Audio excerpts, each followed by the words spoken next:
Que sitio máis curioso. Vou precisar un guía turístico, un turismólogo ou algo. Mira, que sorte teño. Guido! Hola, Hilda, que tal? Ando buscando un tesouro, non sei se ti me podes axudar con todo o que sabes ti. Pois estamos moi pretiño, aparte un gran orgullo lucense, este tesouro que imos ver hoxe, así que agardo sorprenderte. Estamos nun patio, por certo, é un detalle que pode servir para entender un pouco o lugar onde estamos. Vímolo un pouco por fora e agora tocarános verlo por dentro. Exactamente, imos ata dentro, se queres. Imos. Canta cor, cantos cadros hai aquí. Sí, como ves, é un espazo ben moderno e aparte moi vivo culturalmente. Para min é un dos meus lugares favoritos de Lugo. Bueno, aquí, neste lugar, neste espazo onde estamos, o meu avó dormiu, vou dicir iso, dormiu, hai prácticamente 100 anos.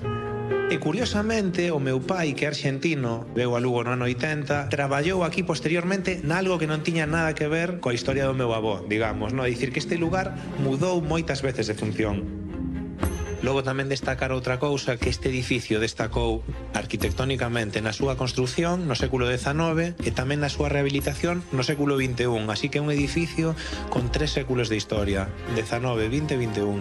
E es que homes e mulleres estiveron aquí separados. Sí, exactamente. De feito, este é un espazo, digamos, visualmente de acceso ou de conexión entre ambos espazos, pero había unha separación.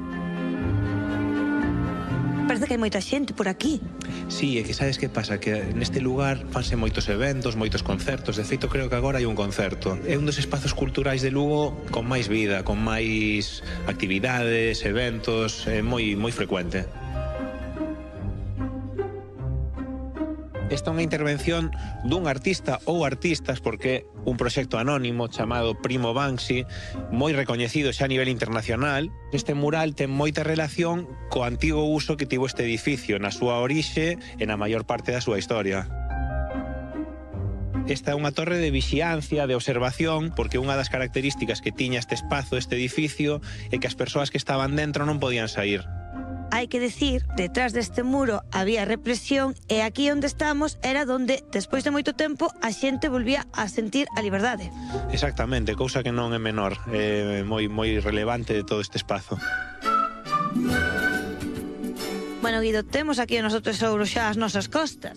Sí, ademais nun lugar ben simbólico de Lugo tamén, coa muralla aquí ao lado, Praza da Constitución, estación de autobuses, isto foi antigamente o campo da feira, moita relación co San Froilán, como todo en Lugo moi antigo, moita historia e moito por contar.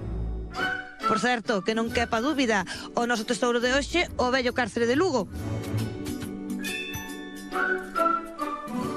Bueno, que nada, hoxe damos esos 250 euros do hora do tesouro, xa sabedes, estade ben atentos aos teléfonos, que a min dame moita mágoa cando vos chamamos e non nos contestades. Bueno, teño aquí unhas cartolinas na man, porque xa sabedes que estamos no 2025, ano novo, propósitos novos, vos propósitos, e hoxe teño aquí os meus escritos para compartir con todos vos. Despois tamén veremos os que tendes vos e os que nos contastes, pero por suposto quero compartir os meus propósitos con vos.